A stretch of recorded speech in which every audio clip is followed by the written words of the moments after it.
आणि यानंतरची बातमी दिल्ली हत्याकांडाची। श्रद्धाची हत्या ज्या पद्धतीने झाली आहे ती खूप मोठी विकृती आहे। या सर्व प्रकरणाची सीबीआय चौकशी होऊन हे सर्व प्रकरण फास्ट ट्रॅक कोर्टामध्ये चाललं पाहिजे अशी मागणी श्रद्धाचा कॉलेज मित्र रजत शुक्ला यांनी केलेली आहे। त्यांच्याशी बातचीत केलेली आहे आमचे प्रतिनिधी संदीप गायकवाड यांनी। श्रद्धाच्या हत्याकांडानंतर संपूर्ण देश हा पेटून उठलेला आहे। आपल्यासोबत श्रद्धाचा कॉलेजचा मित्र आहे रजत शुक्ला, आपण त्यांच्याशी बोलूया की श्रद्धा आपकी कैसी, क्या बताओगे? श्रद्धा से मुलाकात पहली बार 2015 में हुई थी। 2018 तक हमारा डिग्री था, बैचलर्स इन मास मीडिया, विवा कॉलेज से ही पढ़ा था हमने। और 2019 में आखिरी मुलाकात हुई थी एक एग्जाम के ही दौरान, और चेंजेस दिखने लग गए थे उसके अंदर। 2018 से ही कहीं ना कहीं उसके हाव भाव में बदलाव था। मेरे ख्याल से तभी आफ्ताब की एंट्री हो चुकी थी उसके जीवन में। और 2019 में खैर उसने इस चीज़ को ऑफिशियल किया, लोगों को बताया है। और जो उसने दोस्तों को बताया, उसके अगर मैं हिसाब से जाऊँ तो पहली बार खबर उसने अपने बेस्ट फ्रेंड को दिया था कि वॉयलेंट हो रहा है, हाथ उठाता है। और उसके बाद लेटली जो उसके बचपन के दोस्त को उसने बताया था कि मुझे रेस्क्यू करो, नहीं तो फिर हो सकता है कि आफ्ताब मेरी जान ले ले। लेकिन अब यहाँ एक बहुत बड़ा सवाल उठ जाता है कि श्रद्धा जब वो जान रही थी कि ये एक बड़ा मुद्दा है, बहुत वॉयलेंट हो रहा है, जान जा सकती है, उसके बावजूद वो वहाँ उसके साथ थी। ये प्रेम प्रसंग नहीं हो सकता। 3-4 लड़कियों को उसने उसी घर में लाया जहाँ श्रद्धा की लाश फ्रिज में तब भी थी।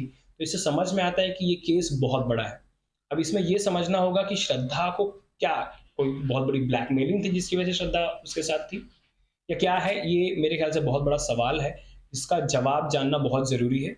साथ ही साथ ये केस जो है, जब तक आप लोग मेरे पास आ रहे हैं, जब तक मैं आप लोगों से बात कर पा रहा हूँ, दर्शक इस बारे में जान पा रहे हैं, नए अपडेट्स ले पा रहे हैं, तब तक ही मेरे ख्याल से ये मुद्दा, ये केस सभी के सामने होगा। मेरा आप लोगों से अनुरोध है कि जल्द से जल्द इसको फास्ट ट्रैक कोर्ट में इसका वर्डिक्ट निकाला जाए, जल्द से जल्द। और सीबीआई प्रोब चाहिए इस केस के पीछे, चाहिए ही चाहिए, क्योंकि छोटा मोटा केस नहीं है।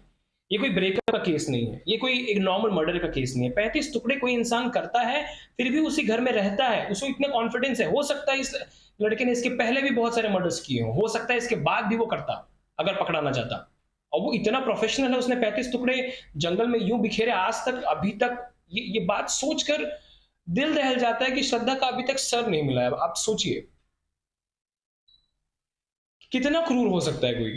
सवाल उठ जाता है कि ये लड़की का क्या वो इन्फ्लुएंस था, या क्या वो ब्लैकमेल था। ये अपने आप में बहुत बड़ा सवाल उठ जाता है, जो जिसका मेरे ख्याल से रीजन जानना जरूरी है। सिर्फ श्रद्धा का मामला नहीं है इसमें, और आफ्ताब के साथ कौन लोग जुड़े हुए हैं, वो कौन से मिशन से है, वो कोई टेररिज्म के मिशन से है, कोई धार्मिक मिशन से है, या कोई वो खुद इतना खतरनाक क्रिमिनल माइंडेड है, क्या है। मेरे ख्याल से इसका जवाब जानना बहुत बहुत बहुत जरूरी है। क्योंकि अगर आफ्ताब या आफ्ताब की सोच रखने वाले लोग अगर ये खुलेआम घूमेंगे तो मेरे इस पूरे देश को खतरा है, या फिर शायद दुनिया को, मानवता को खतरा है। संदीप गायकवाड, लोकशाही न्यूज, विरार।